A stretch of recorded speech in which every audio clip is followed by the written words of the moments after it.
ظاہر ہے یہ بات ہمیں تسلیم کرنی چاہیے، جس طرح کا سیٹ اپ ہے پیپلز پارٹی اس میں سے باہر نکل جی آپ نے پہلے بھی ذکر کیا، لیکن تو مجھے یوں لگتا ہے کہ ایران کی طرف سے بارہا یہ کہا جا چکا ہے کہ ہمارے پاس کوئی ایٹم بم نہیں ہے، ہمارا پروگرام جو ہے ایٹمی وہ صرف اور صرف امن کی خاطر ہے، پرامن مقاصد ہے، لیکن اس بات کو کوئی تسلیم نہیں کر رہا کہ اگر بھارت نے انڈس ٹریٹی منصوبے کو چھیڑ چھاڑ کی تو پاکستان ایک دفعہ پھر جنگ کے لیے جا رہا ہے۔ اس کے علاوہ جو ہمارے صاحب پہلے تو عمران خان صاحب یوٹرن لیا کرتے تھے، اب ان کی پارٹی نے بھی لینا شروع کر دی ہے آہستہ آہستہ جیسے وقت گزرتا جا رہا ہے۔ عمران خان عقوبت میں ہیں، ان کی پارٹی بکھر گئی ہے، پارٹی کے اندر اختلافات ہیں، تو عمران خان ارریلیونٹ ہوتے جا رہے ہیں۔ ایران نے ایک دھمکی دی ہے کہ اب آبنائے ہرمز یا ہرمز کو بند کیا جا سکتا ہے۔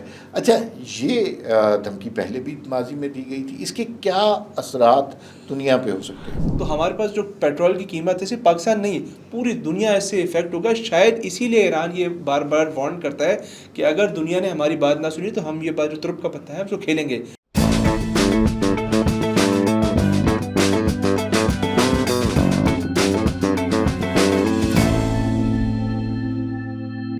السلام علیکم ناظرین، وی ٹاک کے ساتھ میں ہوں فہیم پٹیل اور میرے ساتھ ہیں عمار مسعود صاحب۔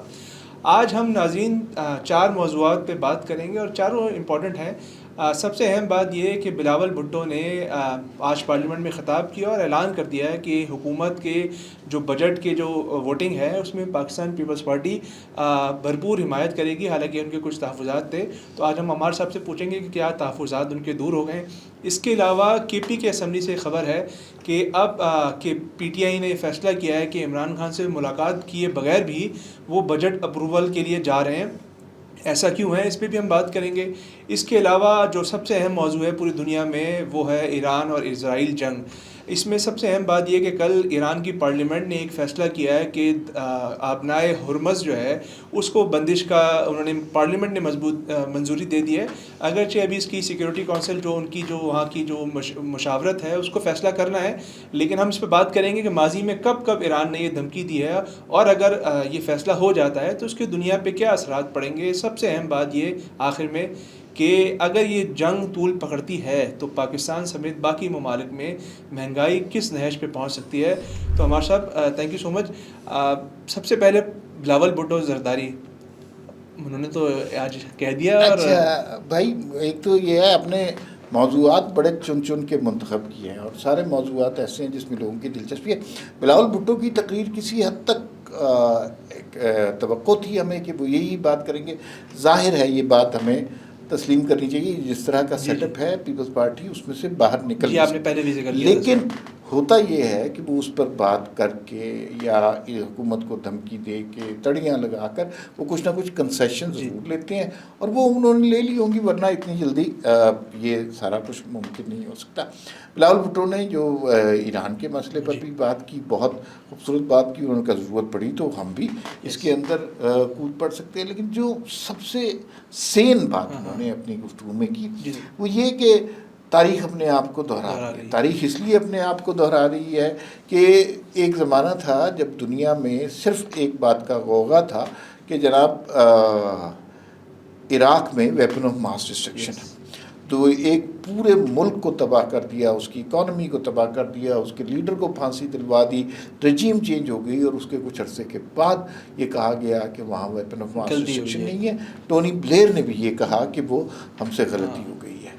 تو مجھے یوں لگتا ہے کہ ایران کی طرف سے بارہا یہ کہا جا چکا ہے کہ ہمارے پاس کوئی ایٹم بم نہیں ہے، ہمارا پروگرام جو ہے ایٹمی وہ صرف اور صرف امن کی خاطر ہے، پرامن مقاصد ہے، لیکن اس بات کو کوئی تسلیم نہیں کر رہا، اور ایران بالکل نہیں چاہتا کہ اس وقت دنیا ان کے اوپر اٹیک کرے، اسرائیل کی طرف سے بمباری ہو، امریکہ کی طرف سے بمباری ہو۔ وہ یہ چاہتا ہے کہ یہ معاملہ چھٹے، لیکن اب آپ ان کو دیوار سے لگائیں گے تو پھر انہوں نے کہیں نہ کہیں ریئیکٹ ضرور ایسے ہی ہے، بالکل ایسے ہی۔ تو یہ صورتحال پیدا ہو رہی ہے اور تاریخ واقعی لگتا ہے اپنے آپ کو دہرا۔ اس کے علاوہ عمار صاحب آپ نے دیکھی ہوگی بلاول نے یہ ساری باتیں تو کی، لیکن ایک بار پھر پاک بھارت جو مسائل چل رہے ہیں اس پہ بات کی، انہوں نے بہت ایک بار پھر واضح کر دیا کہ اگر بھارت نے انڈس ٹریٹی منصوبے کو چھیڑ چھاڑ کی تو پاکستان ایک دفعہ پھر جنگ کے لیے جا رہا ہے. تو آج ان کو ان کی تقریر ایک اگریسو بھی تھی اور بڑی کوریج بھی ملی شاید اسی لیے کہ سارے اہم موضوعات ہیں جن کو انہوں نے چھیڑا ہے. تو پاکستان انڈیا کے تعلقات نا دیکھیے انڈیا میں صورتحال بڑی خراب ہو گئی ہے جنگ کے بعد, کیونکہ انہیں بہت ہزیمت آمیز شکست ہوئی ہے. تو اب وہاں پہ انٹرنلی بہت پرابلم ہے, بہت ساری علیحدگی پسند تحریکیں شروع ہو گئی ہیں, بہت مودی گورنمنٹ جو ہے اس کا تخت لرز رہا ہے اور وہ کنونس نہیں کر پا رہے. انہوں نے کوشش کی کہ بتائیں انہوں نے پاکستان کو شکست دی, لیکن اس بات کو کنونس نہیں کر پا رہے. تو یہ صورتحال مشکل ہوتی جا رہی ہے, اور جب بھارت میں انٹرنلی حالات خراب ہوتے ہیں تو ان کے پاس حل یہی ہوتا ہے کہ وہ پاکستان پہ حملہ کر دیں. تو بلاول بھٹو نے جو انتباہ کیا ہے وہ بڑا ضروری تھا, اور اس سے پتہ یہ چلتا ہے کہ پاکستان پوری طرح تیار ہے اگر اس طرح کا کوئی اور وہ اپنے حق سے پیچھے ہٹنے کے لیے تیار نہیں ہے. اس کے علاوہ جو ہمارے صاحب پہلے تو عمران خان صاحب یو ٹرن لیا کرتے تھے, اب ان کی پارٹی نے بھی لینا شروع کر دی ہے. تو یہ ایک ویڈیو آئی ان کی کچھ دن پہلے کہ کچھ ہو جائے, اب ہم بجٹ اس وقت منظور نہیں کریں گے جب تک ہماری ملاقات نہیں ہو جائے گی.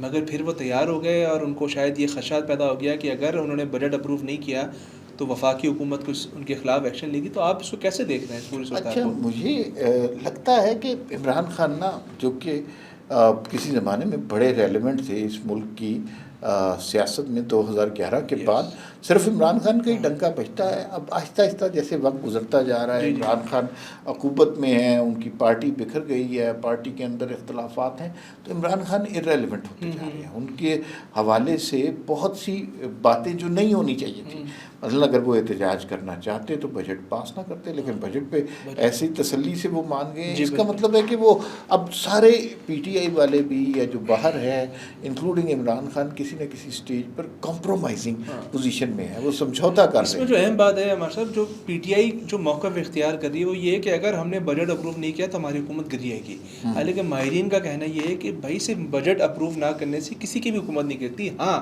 یہ ضرور ہوتا ہے کہ جو صوبے کے جو مالی معاملات چلانے کے جو سارے انتظامات ہیں وہ متاثر ہوتے ہیں, تعلیم کا صحت بجٹ متاثر ہوگا, صحت کا ہوگا, لیکن جس بات کو وہ پرچار کر رہے ہیں کہ ہماری حکومت گر جائے گی, تو ماہرین کہہ رہے ہیں کہ قانونی طور پہ ایسا کہیں نہیں لکھا ہوا کہ آپ اگر بجٹ اپروو نہ کریں تو آپ کی حکومت گر جائیں گی.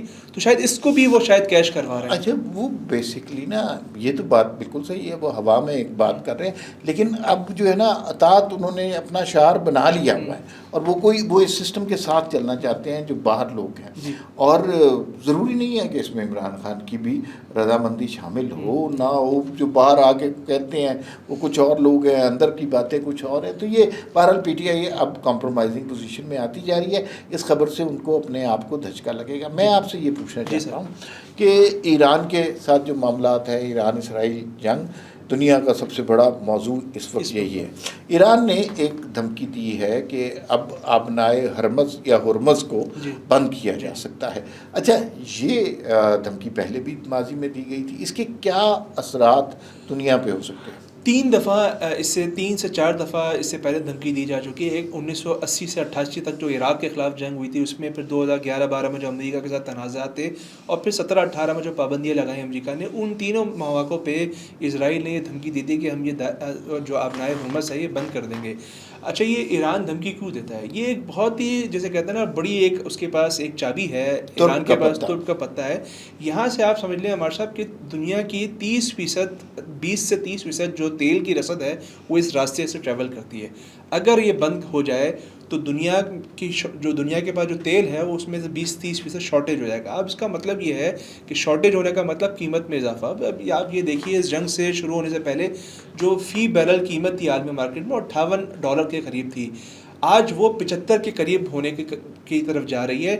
اور اگر یہ بند ہو جائے گی تو ہم شاید 100 ایک دفعہ پھر وہ جو پرانا وقت تھا کہ 100 کے قریب پہنچ گئی, تو ہمارے پاس جو پیٹرول کی قیمت ہے صرف پاکستان نہیں پوری دنیا اس سے افیکٹ ہوگا. شاید اسی لیے ایران یہ بار بار وارن کرتا ہے کہ اگر دنیا نے ہماری بات نہ سنی تو ہم یہ بات جو ترک کا پتہ ہے ہم اس کو کھیلیں گے. تو یہ بڑی امپورٹنٹ ہے, اور ایران کی پارلیمنٹ نے تو یہ اپروو کر دیا, لیکن جو اس کی شورا ہے وہ اس نے کونسل نے اب تک فیصلہ نہیں کیا, اور ہمیشہ ایسے ہی ہوتا رہا ہے. تو اب یہ کب ایران اپنا فیصلہ کرتا ہے اور اس نہج پہ جاتا ہے یا نہیں جاتا, اور کیا تاریخ میں پہلی دفعہ جو آبنائے ہرمز سے بند ہوتی ہے نہیں ہوتی, یہ اس پہ بہت امپورٹنٹ ہے. اس میں صورت حال یہ ہے نا کہ یہ ایکسٹریم اقدام ہے، جی، یہ کوئی بالکل۔ مطلب نارمل صورتحال نہیں، میں نہیں بالکل بھی ہے، نہیں۔ لیکن دنیا نے اور خاص طور پہ امریکہ اور اسرائیل نے اس نہج پر پہنچا دیا ہے ایک ملک کو کہ اب وہ ہر طریقہ اپنے سروائیول کے بالکل لیے کوئی دقیقہ فروگزاش جی، نہیں جی، چاہیں گے، ہر معاملے میں آگے بڑھیں گے. تو یہ دنیا ایک خطرناک صورتحال کی بالکل جانب ایسے بڑھ ہی رہی ہے۔ ہے، اور اس سے دنیا میں کساد بازاری ہوگی، دنیا میں مہنگائی ہوگی، لیکن اس مہنگائی کا اثر پاکستان پہ ہی پڑے گا. یہ تو ہو ہی نہیں سکتا نا کہ اگر دنیا میں پیٹرول کی پرائس بڑھ رہی ہے تو پاکستان میں شاید ہم پیٹرول سب کی سے زیادہ پرائس پہلے متاثر ہو جائیں، ایسے ہی ہوگا۔ ہم تو تیار بیٹھے رہتے ہیں متاثر ہونے جی، کے لیے. اور یہ میں آپ جو اگلی ہماری خبر تھی وہ بھی یہی تھی ہمارے صاحب، کہ ہمارے پاس ایک بہت بڑی تعداد ایرانی سرحد سے پاکستان میں آتی مصنوعات کی. ایرانی تیل ہے، ایرانی صابن ہے، پیٹرول ہے، صرف ہے، کھانے پینے کے تیل ہیں، دیگر اشیاء خورونوش آتی ہے، اور یہ پہنچتی ہے سر سستان سے جب نکلتی ہے تو یہ کراچی تک جاتی ہے، اور کراچی ایک بہت بڑی مارکیٹ آپ کو معلوم ہے. اس وقت ہر جگہ پہ ایرانی جو سپلائی ہے وہ شارٹیج ہو چکی ہے. تو یعنی کہ اگر یہ شارٹیج ہو گئی تو باقی چیزوں کی ضرورت پڑے گی، اور باقی چیزوں کی ضرورت پڑنے کا مطلب ہے کہ ہر چیز کی قیمت گریجولی بڑھ رہی ہے. تو جو ہم ذکر کر رہے تھے تو اس کے امپیکٹ آنا شروع ہو گیا ہے. اب ہمیں خدشہ یہ ہے، ظاہر آپ اس پہ بھی جاننا چاہوں گا کہ یہ اگر مزید 2 ہفتے 3 ہفتے 4 ہفتے جاتی ہے تو ہم کہاں کھڑے ہوں گے. یہ اس پہ دیکھیے پاکستان کی اکانومی ویسی بڑی فریجائل سطح پہ، ہم بڑے ہی جی ہمیشہ سے نازک دور سے گزر رہے ہوتے ہیں، اور کبھی اس دور سے ہم نکلے نہیں ہیں.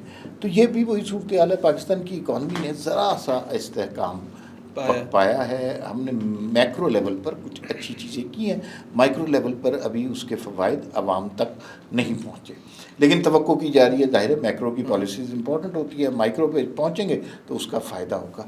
لیکن اگر یہ جنگ جیسی ایب نارمل سچویشن ہو جاتی ہے تو پاکستان کی اکانومی اس کی متحمل نہیں ہو سکتی. الٹیمیٹلی اس سے جو ہے پاکستان کے جو کنزیومر ہیں اس پر اثر پڑے گا، اور مہنگائی ہر شعبہ ہے زندگی میں بڑھے گی. فی الوقت اتنا ہی، جی پھر سر. ملاقات ہوگی. اللہ حافظ.